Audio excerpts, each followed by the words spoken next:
अमर रहे, मुख्तार अंसारी अमर रहे। आज यहाँ इस नुक्कड़ सभा की साथियों नमस्कार, मैं और जयपुर से विद्यालय साथियों। आज गाजीपुर संसदीय चुनाव क्षेत्र से सपा प्रत्याशी हमारे अफजाल अंसारी के प्रतिनिधि ये मुख्तार अंसारी के छोटे बेटे उमर अंसारी जी एक नुक्कड़ सभा को संबोधित कर गोपाल रहे यादव हैं। आप बने चाचा रहिए और इस वीडियो को लाइक करिए, सब्सक्राइब हमारे करिए, अपने ग्रुप में शेयर करिए।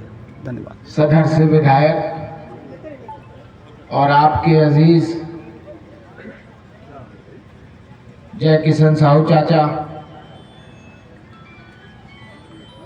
पूर्व जिला अध्यक्ष ननकू यादव चाचा,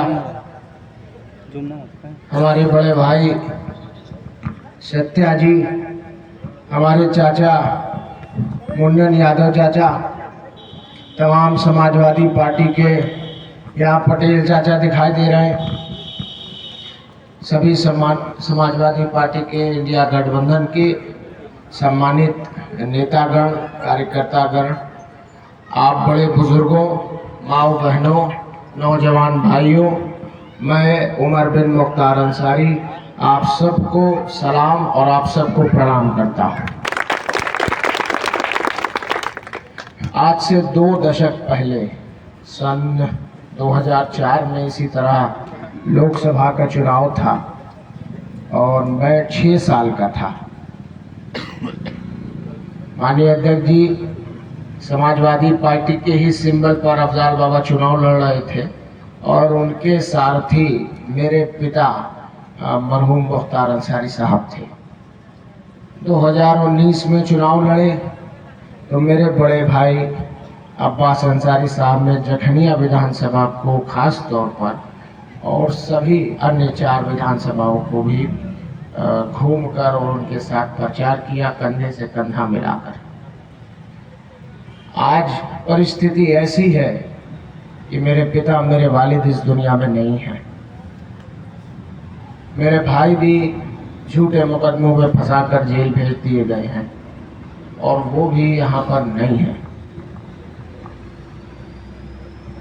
इस मजबूरी के तहत और आप सबकी डिमांड, आपकी पुकार मुझे घर नहीं बैठने दे रही थी और इसीलिए मैं आपके बीच इस चुनाव में 2024 के सांसद मेरे बड़े अब्बा अफजाल अंसारी साहब को सारथी बनकर उनका नामांकन भी कराया और अब कंधे से कंधा मिलाकर उनके साथ चलकर उनको चुनाव का प्रचार कराकर जिताने की कोशिश कर रहा हूं।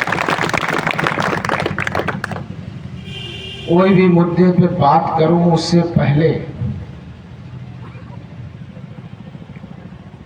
इस सरकार जो भारतीय जनता पार्टी की नरेंद्र मोदी जी की केंद्र में सरकार है, इसके बारे में कुछ बातें आपके सामने रख रहा हूं, उस पर मैं रोशनी डाल रहा हूं, आप गौर करिए।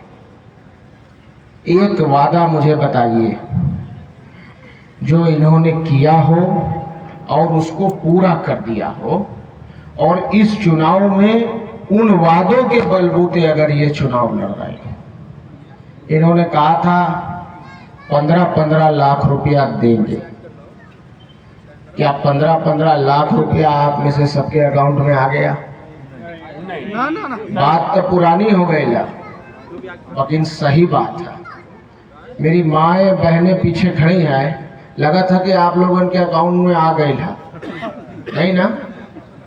तो इसीलिए आप सच बोल रहे हो, मैं सवाल करता जाऊंगा, आप मजबूती से बताइए, क्या 15-15 लाख रुपया आप लोग के अकाउंट में आ गया? नहीं। इन्होंने वादा किया था कि नौजवानों को हर साल 2 करोड़ रोजगार देंगे। ये भाई तो 10 साल में 20 करोड़ भई ना, तब 20 करोड़ नौकरी मिल गई। जिनका पास नौकरी रहल वो 16-17 लाख नौकरियां कुल खत्म कर दिले, सो वो कुल जाके घर पर बैठ गए ना हमारे भाई को। सही बात। ये भी झूठ। तीसरे पे आ जाइए।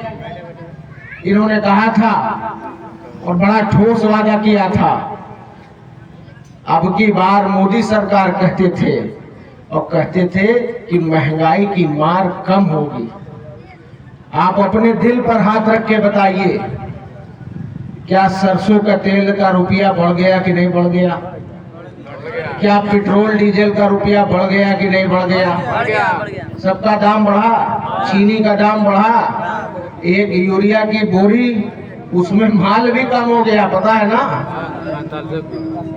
हर चीज में कहता हूँ कि 5 किलो राशन देते हैं। 5 किलो राशन तो आप दे रहे हैं, लेकिन हजारों करोड़ रुपया हम ही लोगों के टैक्स से लूट करके और हमको बेवकूफ बनाने का काम कर रहे हैं।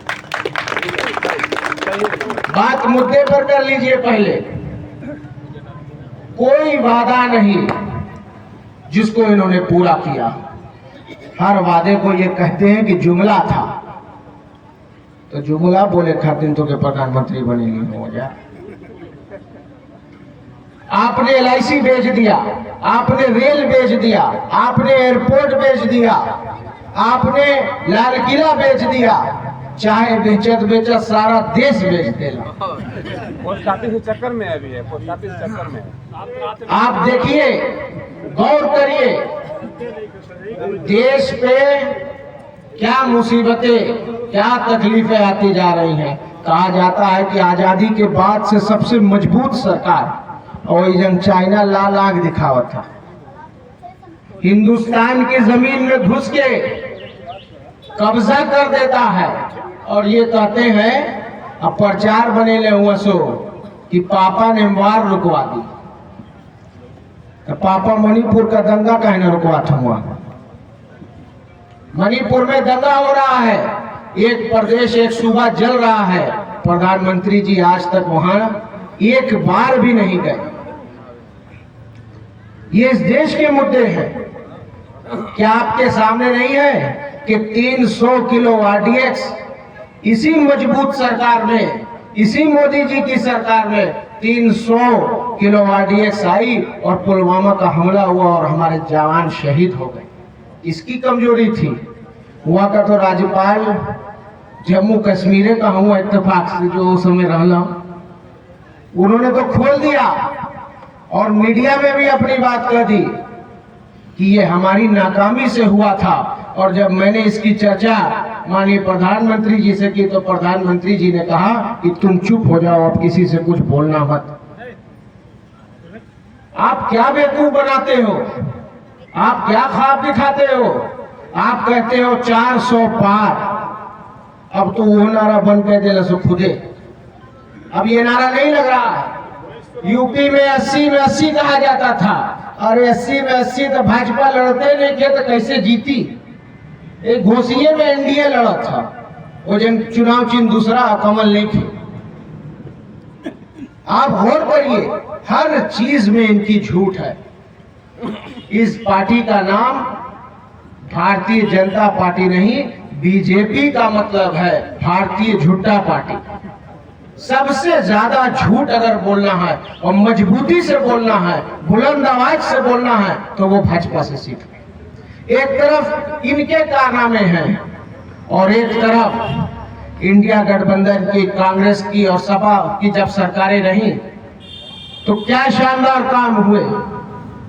आप याद करिए, सबसे कम समय में एक्सप्रेस वे बनाने का काम माननीय राष्ट्रीय अध्यक्ष अखिलेश यादव जी ने किया था। सबसे ज्यादा एम्बुलेंस देने का काम, जिसका इन्होंने नंबर बदल दिया, वो माननीय राष्ट्रीय अध्यक्ष अखिलेश यादव जी ने चलाई थी। 100 नंबर जिसको आज इन्होंने 112 बना दिया है, ये माननीय राष्ट्रीय अध्यक्ष अखिलेश यादव जी ने बनाई थी।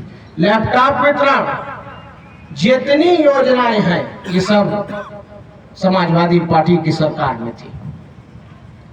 आज जनता भी तरस खा चुकी है।